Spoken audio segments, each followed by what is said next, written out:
नमस्कार, स्वागत है आपका इस चैनल में। आज हम बात करेंगे देवगुरु बृहस्पति जो अब राशि परिवर्तन कर रहे हैं, वह अब मेष राशि को छोड़कर वृषभ राशि में प्रवेश कर रहे हैं। देवगुरु बृहस्पति लगभग 1 साल तक एक राशि में रहते हैं, तो इसका प्रभाव कन्या राशि पर क्या पड़ेगा।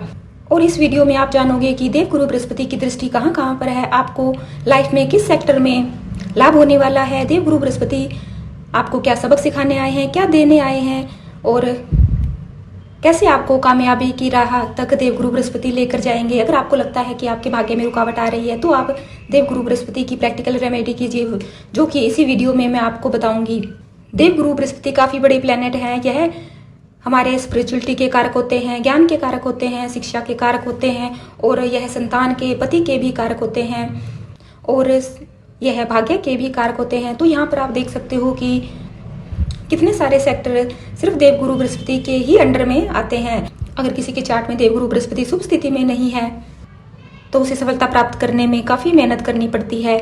और आपने देखा होगा कि अगर किसी की कुंडली में देवगुरु बृहस्पति शुभ स्थिति में है, या उसने अपने व्यवहार के द्वारा, प्रैक्टिकल रेमेडी के द्वारा, या अन्य किसी उपायों के द्वारा देवगुरु बृहस्पति को शुभ कर रखा है, तो आप देखोगे कि उसकी लाइफ में बाधाएं नहीं आएगी। वह हमेशा कामयाबी की सीढ़ियों चढ़ता ही जाएगा, और समाज में भी उसका काफ़ी मान सम्मान होता है। देवगुरु बृहस्पति पूरे 12 साल बाद आपके भाग्य भाव में आ रहे हैं। इससे अच्छा और क्या हो सकता है कि स्वयं भाग्य के मालिक आपके भाग्य भाव में आ रहे हैं, तो आप इसका पूरा फायदा उठाइए। ऐसा नहीं ना हो कि यह साल व्यर्थ में ही चला जाए और आप देखते ही रह जाओ। देवगुरु बृहस्पति पूरे 12 साल बाद आपको यह देने आए हैं कि आप जैसा चाहोगे वैसा ही होगा, जैसे आप मेहनत करोगे उसका फल आपको मिलेगा, भाग्य का पूरा साथ आपको मिलेगा। और कहा जाता है कि जहाँ पर देवगुरु बृहस्पति की दृष्टि पड़ती है, तो उनकी दृष्टि में अमृत होता है। तो देवगुरु बृहस्पति के पास काफ़ी सारे कारक होते हैं। देवगुरु बृहस्पति धन के कारक भी होते हैं। जिसकी कुंडली में देवगुरु बृहस्पति शुभ होते हैं, उसे धन की कभी कोई कमी नहीं रहती। अगर आपके फर्स्ट हाउस में 6 अंक लिखा हुआ है, तो आपकी राशि कन्या है। और यह जो देवगुरु बृहस्पति का ट्रांजिट हो रहा है, यह आपके 9th हाउस में हो रहा है, यानी आपके भाग्य भाव में हो रहा है। तो यहाँ पर पहले आप देख लीजिए कि देवगुरु बृहस्पति की दृष्टि कहाँ पर पड़ रही है। आपके फर्स्ट हाउस पर पड़ रही है, यानी आपकी पर्सनैलिटी पर देवगुरु बृहस्पति ने आशीर्वाद बना रखा है। और आपके 3rd हाउस पर पड़ रही है, और आपके 5th हाउस पर पड़ रही है। यह तीनों हाउस ही बहुत ही ज़्यादा इंपॉर्टेंट माने जाते हैं। अगर आपने इनको एक्टिवेट कर लिया है, तो आपको कामयाब होने से कोई भी नहीं रोक सकता। और आपके 4th हाउस के और 7th हाउस के लॉर्ड स्वयं देवगुरु बृहस्पति है, और वह अब खुद आपके भाग्य भाव में आ गए हैं। तो इससे अच्छा समय आपके लिए शायद ही पहले कभी आया होगा। 4th हाउस होता है हमारे सुख का, भूमि, भवन, वाहन का और माता का। और 7th हाउस होता है हमारे लाइफ पार्टनर का, हमारी कामकाज का। और हमारा 9th हाउस हमारे धर्म कर्म का होता है, यात्राओं का होता है, धार्मिक यात्राओं का होता है। तो सबसे पहले तो आपको यहाँ पर यात्राओं से फ़ायदा होगा। अगर आप धार्मिक यात्राएं करते हैं, तो आपके लिए बहुत ही अच्छा होगा। इस ट्रांजिट का शुभारंभ आप धार्मिक यात्रा से जरूर करिए। जैसे कि देवगुरु बृहस्पति 1 मई से आपके भाग्य भाव में आ जाएंगे, और मई 2025 तक यहीं रहेंगे। तो मई के स्टार्टिंग में ही आप शुरू कर दीजिए कोई ना कोई धार्मिक यात्राएं, तो आप जरूर करिए। और 9th हाउस हमारे फादर का भी होता है, तो फादर के साथ भी आपका अच्छा कनेक्शन बन सकता है। यहाँ पर मैं आपको एक बात और बताना चाहती हूँ। अगर फादर के साथ आपके रिलेशन अच्छे नहीं है, तो अगर आप चाहते हो कि भाग्य का साथ आपको मिले, तो फिर आपको फादर के साथ जो भी आपका मन मुटाव है, वह अब ख़त्म करना है। फादर की आपको इज्जत करनी है, सेवा करनी है।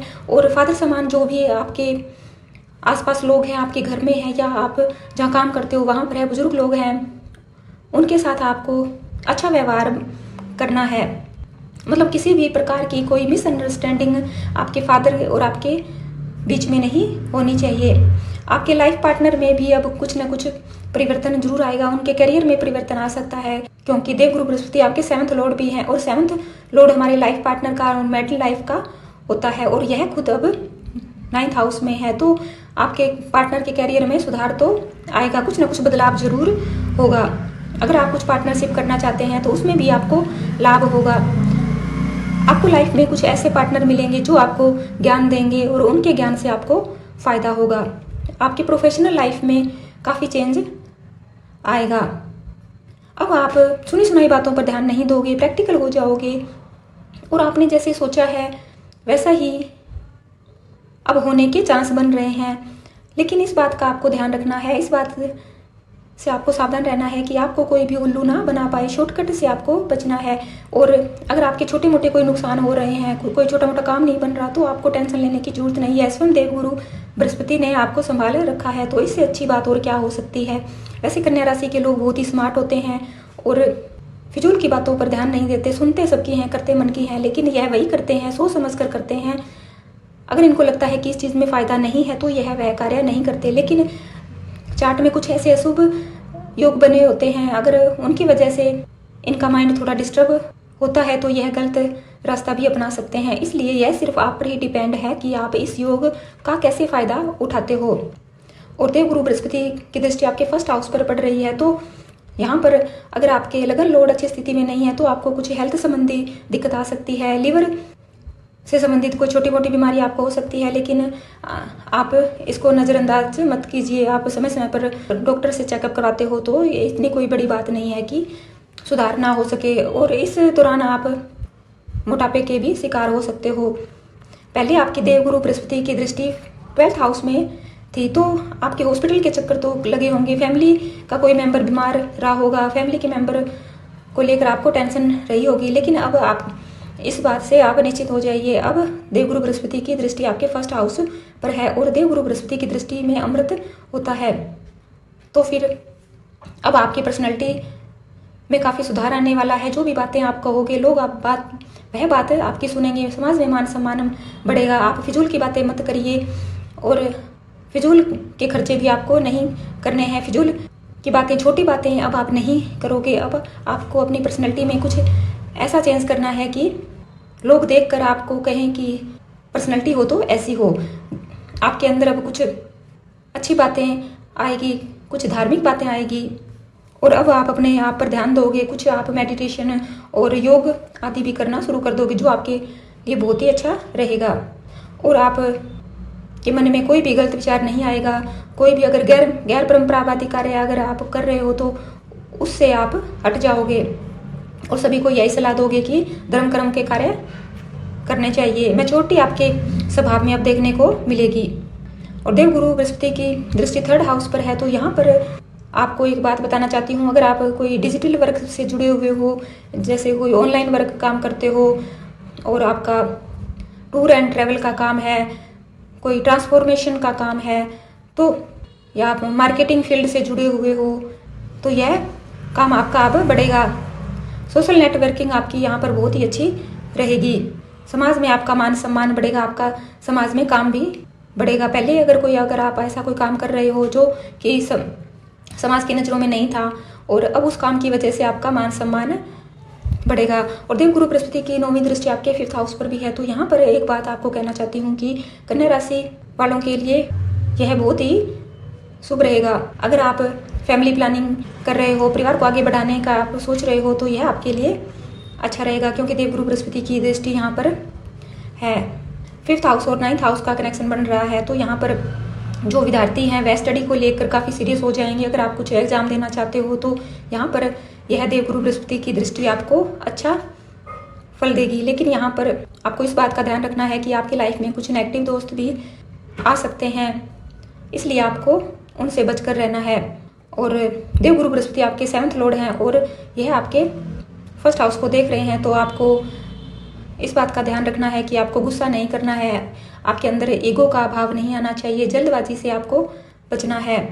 अगर आप किसी से पार्टनरशिप करते हो तो थोड़ा बुद्धि विवेक से कार्य करें।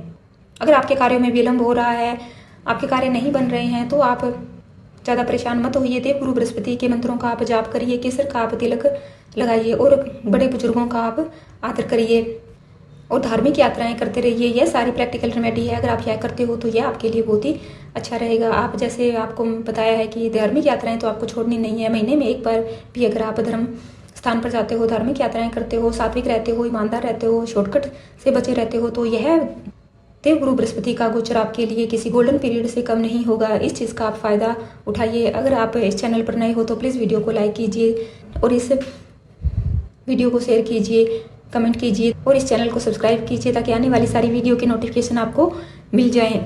जैसे कि कन्या राशि वालों का स्वभाव होता है कि वह एक प्रिंस की तरह रहते हैं, तो अपना स्वभाव मत छोड़िए और फिजूल के कामों पर आप ध्यान ना दीजिए। देवगुरु बृहस्पति 12 साल बाद आपके भाग्य भाव में आए हैं, तो इसका आप पूरा फायदा उठाइए और फिर देखना इस एक साल में आप कितना कामयाब होते हो। अगर इस चैनल के साथ जुड़े रहने के लिए आपका बहुत बहुत धन्यवाद। अगर आप विष्णु सहस्त्र नाम का पाठ करते हो तो यह भी आपके लिए बहुत ही अच्छा रहेगा। देवगुरु बृहस्पति का मंत्र ओम गुरुवे नमः, जो कि बहुत ही सरल मंत्र है। अगर आप यह करते हो तो आपके लिए अच्छा रहेगा और आप धार्मिक किताबों का दान भी कर सकते हैं। डेली आप अगर धार्मिक किताबें पढ़ते हैं तो यह भी आपके लिए अच्छा रहेगा। बस जो वीडियो में बताई गई है वह आप सावधानियां रखिए और अगर आप ये प्रैक्टिकल रेमेडी करते हैं तो आप यकीन नहीं करोगे कि एक साल में आपका भाग्य कितना बदल जाएगा। भाग्य तो आपका साथ देने के लिए आया हुआ है, बाकी है आप पर डिपेंड करता है कि आप जो देवगुरु बृहस्पति आपको दे रहे हैं वह आप ले रहे हो या नहीं ले रहे। आप अपना आचरण सात्विक रखिए, ईमानदार रहिए, फिर आपको किसी से डरने की जरूरत नहीं है। आपके कार्यों में तरक्की होगी, आपकी तरक्की होगी, आप हमेशा सफलता की सीढ़ियां चढ़ते ही जाओगे। इस चैनल के साथ जुड़े रहने के लिए आपका बहुत बहुत धन्यवाद।